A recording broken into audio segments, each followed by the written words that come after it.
দেশের অন্যতম বড় চালের মোকাম কুষ্টিয়ার পৌর বাজারে এখন জমজমাট বেচাকেনা।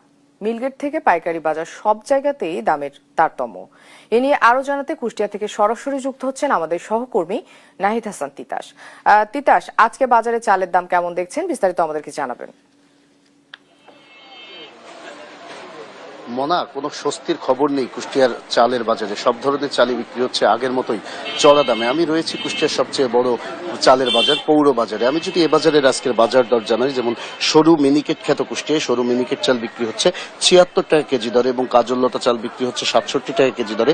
মোটা যে ২৮ চাল রয়েছে সেটি বিক্রি হচ্ছে ৫২ টাকা কেজি দরে। অর্থাৎ আপনি বুঝতেই পারছেন সর্বনিম্ন যে মোটা চাল সেটির দামও কিন্তু ৫২ টাকা। দীর্ঘদিন ধরেই কিন্তু চালের দামের যে এই উত্তাপ এটি কিন্তু কোনোভাবেই কমছে না। এ বিষয়ে আমি যারা খুচরা বিক্রেতা রয়েছে আমি তাদের সাথে কথা বলেছি। খুচরা বিক্রেতাদের যেটি দাবি যে আসলে তারা এর সাথে কোনোভাবে জড়িত না বা তাদের করার কিছু নেই, কারণ তারা মিলগেট থেকে যেভাবে চাল কিনছে সেভাবেই কিন্তু তারা বিক্রি করছে। তারা বলছে যে মিলগেটের যে চাল তারা কিনছে তার থেকে ২ থেকে ৩ টাকা বেশি দামে তারা বাজারে বিক্রি করছে। আসলে দাম কমা বা বাড়ার সাথে কিন্তু তাদের কোনো হাত নেই, তারা কমাতেও পারে না, তারা বাড়াতেও পারে না।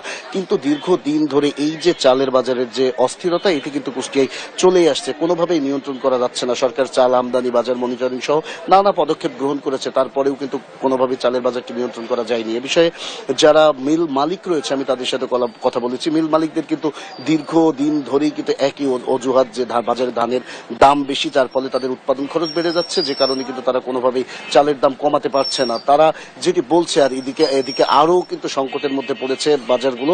এখানে জ্বালানি তেলের সংকট দেখা দিচ্ছে, এটির অজুহাতও কিন্তু তারা দেখাচ্ছে। আপনি জানেন যে সামনে বড় মৌসুম, এই সামনে বড় মৌসুমে কিন্তু প্রচুর পরিমাণ তেলের সংকট দেখা দিয়েছে কুষ্টিয়ায় এবং এতে বড় আবাদ কিন্তু ব্যাহত হচ্ছে, যার ফলে যদি আগামী যে বড়োর মৌসুম সেখানে যদি ধানের উৎপাদন ঘাটতি দেখা দিই, চালের দাম কিন্তু হু করে বেড়ে যাবে বলে আশঙ্কা প্রকাশ করছে যারা সাধারণ মানুষ রয়েছে এবং যারা কৃষিবিদ রয়েছে তারা। এদিকে আমরা দীর্ঘদিন ধরে এই যে কুষ্টিয়ার চালের বাজারগুলোর যে পরিস্থিতি দেখছি, এই পরিস্থিতিতে কিন্তু সাধারণ যারা মানুষ তারা কিন্তু এক প্রকার ক্ষোভ প্রকাশ করছে। তারা বলছে যে মৌসুম যায় মৌসুম আসে, কিন্তু চালের দামের কোনো পরিবর্তন হয় না, বরঞ্চ মৌসুম আসলে চালের দাম স্বাভাবিকভাবে এবং মৌসুম চলে গেলেই কিন্তু চালের দাম কেজিতে ৫ থেকে ৬ টাকা করে বেড়ে যায়। এই যে চালের বাজারের যে অস্থিরতা, এই অস্থিরতায় এক প্রকার চ্যাপ্টা হচ্ছে সাধারণ যারা ভোক্তা তারা। তাই তারা বলছে শক্তভাবে যদি বাজার মনিটরিং না করা যায় তাহলে কিন্তু কোনোভাবেই বাজার নিয়ন্ত্রণ করা সম্ভব নয়। আমি একটু জানিয়ে রাখতে চাই যে মনে আপনাকে যে কুষ্টিয়া দেশের অন্যতম সরু চালের মোকাম কিন্তু কুষ্টিয়ায়। এখানে